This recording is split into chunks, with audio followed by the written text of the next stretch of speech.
अस्सलामुअलैकुम नाज़रीन, गर्मियों के मौसम में अगर आप भी घुटने, कलाई, कमर और जोड़ों के दर्द से परेशान हैं तो ये नुस्खा आपके लिए बेहद मुफीद है। गर्मियों में इसे लेने से ना तो जिस्म में गर्मी होगी और ना ही कोई इसका साइड इफेक्ट है। हर तरह से ये आपको फ़ायदा देगा और जिनके जोड़ों में, कमर में दर्द है उनको तो ये बेहद राहत देगा।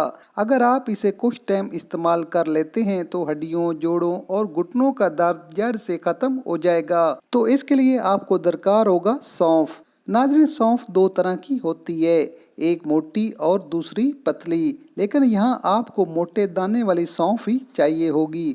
दूसरी चीज हम लेंगे जीरा। जीरा भी तकरीबन हर किचन में मौजूद होता है, तो ये भी आपको आसानी से मिल जाएगा। अब इसकी मिकदार कितनी लेनी है, दिन में कितनी बार और कैसे इस्तेमाल करना है, आगे चलकर वीडियो में सब जानेंगे। वीडियो को मुकम्मल देखिएगा ताकि कोई पॉइंट मिस ना हो। अब इस रेमेडी को बनाने के लिए एक पैन में एक गिलास तकरीबन 200 ml पानी डाल लें। अब इसमें आधा खाने का चम्मच जीरा शामिल करें और आधा चम्मच ही इसमें सौंफ शामिल कर लें। नाज़रीन, सौंफ में कैल्शियम, आयरन, पोटाशियम, फास्फोरस और विटामिन सी जैसे कीमती मिनरल वाफिर मिकदार में मौजूद होते हैं, जो हड्डियों के दर्द, जोड़ों के दर्द, स्किन के लिए, बालों के लिए, आँखों के लिए और ब्रेन को फास्ट करने के साथ निजाम हाजमा के लिए भी बेहद मुफीद हैं। तो इस पानी को सारी रात भिगो कर रखने के बाद सुबह इस पानी को 1 से 2 जोश देकर आंच बंद कर दें। पानी जब बिल्कुल ठंडा यानी रूम टेम्परेचर पर आ जाए तो इसको फिल्टर कर लें। बचने वाले सौंफ और जीरे को आप एक बार दोबारा भिगो कर इस्तेमाल कर सकते हैं। तो दिन में एक बार आप इस पानी को बनाकर जरूर इस्तेमाल करें। हड्डियों, जोड़ों, घुटनों और कमर के दर्द के साथ साथ सुस्ती, थकावट, मसल पेन जैसे मसाइल भी ठीक हो जाएंगे, जबकि निजाम हाजमा, आईसाइट और ब्रेन को बूस्ट करने का भी ये बेहतरीन इलाज है। अगर आप शुगर के मरीज नहीं तो आप इस ड्रिंक में 1 चम्मच मिश्री भी शामिल कर सकते हैं। लेकिन अगर आपकी कमर में शदीद दर्द है, पैरों की एड़ियां दुखती हैं या पैरों में जलन होती है तो ऐसे अफराद 15 ml एलोवेरा जूस में इतना ही पानी मिलाकर इस्तेमाल करें, आपको फौरी आराम मिलेगा। अगर आप सौंफ और जीरे का पानी बनाकर इस्तेमाल नहीं करना चाहते तो 20-20 ग्राम सौंफ और जीरे को अलग-अलग पीस कर सफूफ बना लें और अच्छी तरह मिक्स करने के बाद हवा बंद जार में महफूज कर लें। अब इस पाउडर की आधी चाय की चम्मच नॉर्मल पानी के साथ दिन में एक बार इस्तेमाल करें, यानी सुबह के टाइम अगर आप एलोवेरा का जूस इस्तेमाल करते हैं तो शाम को ये सौंफ और जीरे का पाउडर पानी के साथ खा लें। 1 महीना रोजाना इस्तेमाल करें, आपको अपनी तकलीफ में वाजिया कमी आएगी। नाज़रीन, नेचुरल ट्रीटमेंट का असर बेशक देर से जाहिर होता है लेकिन इमराज को जड़ से खत्म करता है, जबकि एलोपैथी मेडिसिन वक्ती तौर पर तो असर दिखाती हैं लेकिन साथ ही बहुत सी दूसरी बीमारियों की वजह भी बनती हैं। तो आप इस नेचुरल रेमेडी को बनाकर जरूर इस्तेमाल करें। वीडियो पसंद आए तो लाइक जरूर करें। मजीद अच्छी और नई वीडियोस देखने के लिए हमारा चैनल लाजमी सब्सक्राइब करें। मिलते हैं एक नई वीडियो के साथ। अल्लाह हाफिज।